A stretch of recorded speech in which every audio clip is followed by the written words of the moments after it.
the last two poems. The Road Not Taken. Oh, thank you. The Road Not Taken.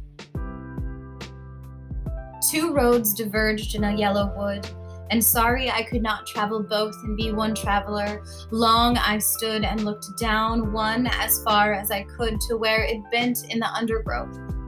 Then took the other as just as fair, and having perhaps the better claim, because it was grassy and wanted wear, though as for that the passing there had warned them really about the same. And both that morning equally lay in leaves no step had trodden black. Oh, I kept the first for another day, yet knowing how way leads on to way, I doubted if I should ever come back. I shall be telling this with a sigh, somewhere ages and ages hence. Two roads diverged in a wood, and I took the one less traveled by, and that has made all the difference. I studied this poem in one of my first upper division college classes in my undergrad when I was earning my bachelor's of arts. So you have upper division classes that you take. They're really like your last 2 years of your college career, your undergraduate career. And it's really when things start getting a little bit more difficult. The work is a lot harder and the understanding is a lot deeper. So I have really beautiful connections with this poem because this was a poem that was covered in one of my first literature upper division courses in college. So I know coming into this that I definitely have a bias. I definitely know a little bit more about this poem. And that's okay. If there's a poem that you're a little bit more familiar with, that's good. Use that knowledge completely. So here's my summary. This poem, it's a metaphor. It's a metaphor for the journey of life and the journey of self.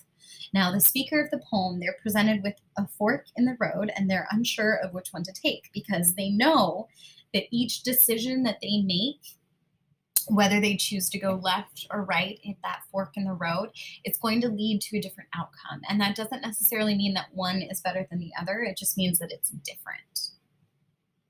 Subjects I see: life, choices, coming of age, stages of life, and freedom.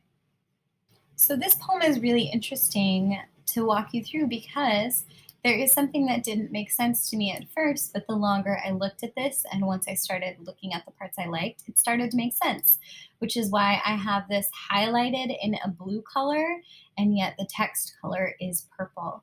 So the part that started out confusing me right here, yet knowing how way leads on to way, it really confused me. I read this poem out loud. I read each poem about 3 times or so out loud just to practice before I start making these videos.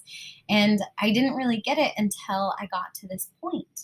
And so what I understand this to mean is the idea of how each decision that we make leads to a different outcome or a different decision. So the speaker, having decided to take one road, one way, that one way is going to lead on to another way or another situation, another choice, which it makes sense to me now, but it didn't at first.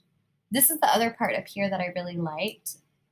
I just think it looks pretty. It sounds pretty. It gives a good mood. It gives good imagery. I can really feel the decision that the speaker had to make.